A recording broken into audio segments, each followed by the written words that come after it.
Ang binablog ko talaga, water station, di ba? Puro business. Bakit hindi ko rin i-share sa public kung paano ako nagkakaroon ng time freedom habang yung ginigosyo?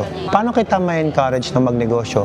Kung ako naman, puro negosyo na lang. Ayaw naman natin ng puro negosyo. Gusto natin, naging-negosyo tayo to get more time freedom. Most of my followers are businessmen. Hi ma'am, magandang araw. Magandang hapon po, sir. Sandali lang ma'am, nilipat ko ng internet ha. Medyo choppy kasi. Sandali po. Para makita ko kayo ng maayos ma'am. Ayan, oh, malinaw na tayo ma'am. Hindi na tayo blur. Taga saan kayo ma'am? From Cantong Davao de Opo po, sir. Taga Davao. Sir, happy po ako na mag-usap kayo, sir. Naku po mas happy po ako. Nakausap ko po kayo ma'am. At bumili kayo sa amin ng package eh.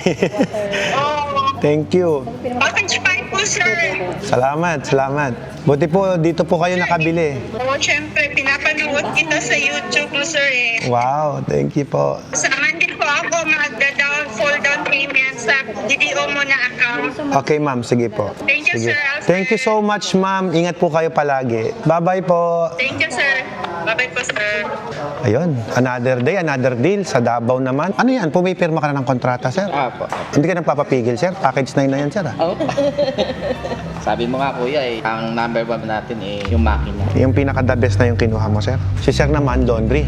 Ang dami kong benta ngayong araw, Pakaswerte ko naman. Thank you po. Salamat po. Sir, Salamat, kuya, kuya. thank you so much, kuya. Yun. Sir, thank you very much. Sir, ako magte-thank you, sir. Kagabuhol ka pa, sir? Yes, sir. Ikaw yung nag-marshal sa amin doon? Yes, sir. Wow, grabe. Yun, sir, Yes, sir. thank you so much. Yes, sir. Yes, sir. Sa mga binibuhol. Oo, yun. Yun. Ma'am, thank you so much. Salamat Thank po, you sir. po. Nice meeting you in person. Nice meeting you. Ako po lahat kasi napupuyat po ako sa... Hindi ka na mapupuyat niyan, ma'am.